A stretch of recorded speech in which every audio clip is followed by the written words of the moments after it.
tous, alors aujourd'hui je reviens donc pour une nouvelle série de vidéos qui va être consacrée évidemment aux cheveux, donc je reprends ma petite série et du coup aujourd'hui j'avais envie de vous parler de deux types entre guillemets de méthodes, hein.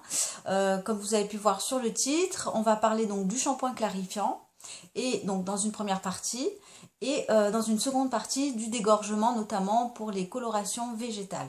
Alors il s'agit bien sûr de deux choses complètement différentes. Voilà, je voulais un petit peu vous faire un petit point là-dessus pour celles qui ne connaissent pas, notamment la clarification, puisque moi j'ai découvert ça il y a pas très très longtemps. Alors, donc on va commencer donc par le shampoing clarifiant. De quoi il s'agit? Il s'agit en fait tout simplement de procéder à l'élimination de tous les résidus, alors notamment si vous utilisez encore des produits à base de silicone, de parabènes, enfin voilà, des produits je dirais un petit peu conventionnels. Ça va vous permettre un petit peu d'entre guillemets de clarifier, c'est-à-dire d'enlever les résidus. Alors ça peut être des résidus si vous mettez du gel sur les cheveux, si vous mettez un gel bouclant, si vous mettez des leave-in, des crèmes hydratantes, des choses comme ça, à force d'en mettre, alors ou tous les jours ou suivant votre fréquence, ça va un petit peu alourdir le cheveu. Donc ça va débarrasser, le shampoing clarifiant va permettre de débarrasser tous ces résidus que vous avez donc dans les cheveux.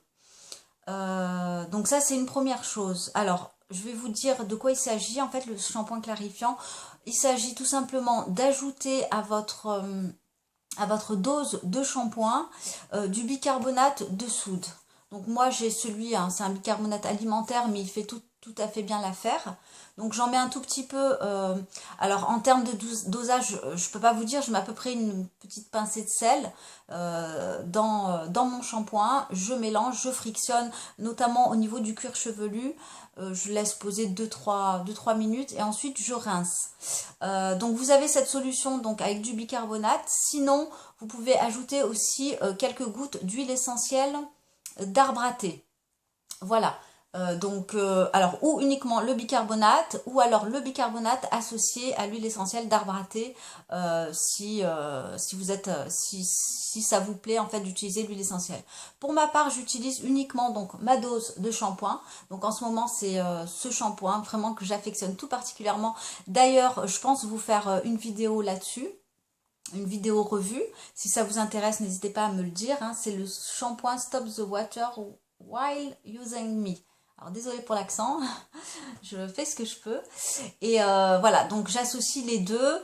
Alors, il faut savoir que le bicarbonate va en même temps assécher quand même le cheveu. Donc je vous conseille vivement de faire un masque derrière. Alors un masque maison ou alors un masque déjà tout prêt que vous avez. Voilà, alors je vous conseille de faire ça. Il n'y a pas vraiment, je dirais, de rythme.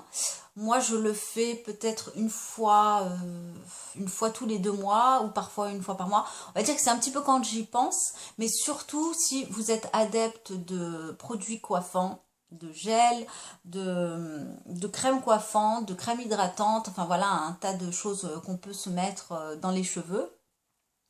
Faut quand même pas hésiter à le faire. Et notamment, ça va enlever les résidus aussi de pollution. Si vous habitez, mettons, dans une grande ville ou même à la campagne, hein, on n'est pas à l'abri. Puisque les shampoings, même bio, sont quand même trop doux pour enlever ce type de résidus qui peuvent rester accrochés dans les cheveux. Donc voilà, je pense que c'est un bon traitement à faire et à ne pas abuser et à faire vraiment de temps en temps.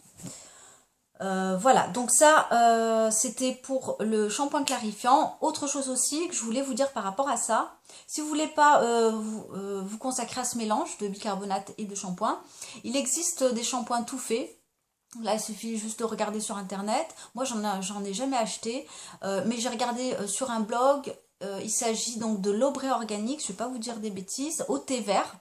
Attention, celui-là contient de l'alcool, donc il faut le savoir. Sinon, voilà, il fait a priori tout à fait l'affaire. En tout cas, vous pouvez donc trouver des shampoings clarifiants tout prêts. De préférence naturel et bio. Bon, ça me paraît être une évidence. Donc maintenant, deuxième partie de la vidéo, on va parler de dégorgement. Alors effectivement, ça n'a strictement rien à voir pour celles qui connaissent. Le dégorgement, c'est quoi? Alors il s'agit tout simplement en fait de, si vous faites des colorations végétales, c'est-à-dire, je vais vous parler essentiellement du henné, ça va vous permettre donc de supprimer un petit peu les couches, de dégorger la couleur. Si la couleur, mettons, ne vous plaît pas. Si lundi vous faites une couleur et donc le lendemain vous voyez que vraiment ça ne vous va pas du tout, je vous conseille donc de dégorger, et au plus tôt vous dégorgez la couleur et au mieux le dégorgement, je dirais, va prendre. Donc pour ça il va vous falloir donc de crème de coco ou de lait de coco. Moi je préfère la crème de coco parce qu'elle a une consistance beaucoup plus épaisse. Et ensuite vous prenez donc de l'argile blanche. Alors pour ma part je préfère l'argile blanche, vous pouvez aussi prendre de l'argile verte qui pour moi a tendance un petit peu trop à m'assécher le cheveu. Maintenant si vous avez le cuir chevelu très très gras ou qui regraisse très rapidement, je vous conseille l'argile verte, mais pour moi l'argile blanche suffit amplement. Et donc vous mélangez donc ces deux ingrédients, vous voyez en plus c'est pas très cher. Vous mélangez ces deux ingrédients, vous faites une petite pâte consistante, vous l'appliquez donc directement du cuir chevelu au niveau des pointes, donc à l'endroit en fait où vous souhaitez dégorger. Si c'est uniquement les racines, vous pouvez faire juste les racines. Vous laissez poser 2 heures sous cellophane. Alors avant ça, quelque chose que je ne faisais pas, faites tiédir la préparation. Il faut qu'elle soit légèrement tiède. Vous la passez au micro-ondes, je pense que c'est l'idéal si vous en avez un. Vous laissez donc poser sous cellophane à peu près 2 heures, 2 heures et demie. Même 1 heure et demie, hein, ça suffit. Moi, je l'ai même laissé beaucoup moins et ça, quand même, ça a bien dégorgé. Et si vous êtes vraiment en phase de dégorgement entre guillemets intense, faut pas hésiter à le faire tous les 2 à 3 jours parce que ça va vous permettre justement d'enlever un maximum de henné, de couches. Surtout, alors plus on met de henné, alors tout dépend le henné, mais par exemple sur ma base, si je mets du rouge, plus je vais mettre du rouge et plus je dirais mes cheveux vont foncer. Donc pour dégorger tout ça, il faut en faire, je dirais, assez régulièrement, tous les 2 à 3 jours. Ça fonctionne vraiment plutôt bien, hein. Et voilà, c'est une... Alors, je pense pas que c'est pas une astuce, hein, je vous apprends rien. Mais en tout cas, voilà, je voulais un petit peu développer un petit peu tout ça dans les détails et vous dire ce que je fais. Alors, au-delà de ça, c'est un soin. Ça va vous rendre les cheveux très très doux puisque, évidemment, la crème de coco est nutritive et hydratante. Tout le monde ne la supporte pas. Si vous perdez également des cheveux en mettant donc cette crème, je dirais que c'est un petit peu normal dans le sens où c'est des cheveux qui sont prêts à tomber. Donc voilà, faut pas vous inquiéter. Je n'en abuse pas non plus. Mais voilà, je pense que c'est un très très bon compromis pour dégorger sa couleur. Voilà, donc je pense vraiment avoir fait le tour. J'espère que je n'ai rien oublié. Si vous avez des questions, n'hésitez pas. Ou des remarques ou des choses supplémentaires à me dire, n'hésitez pas, je suis toujours à votre écoute. Et je vous souhaite une agréable journée et je vous dis à très bientôt. Bye!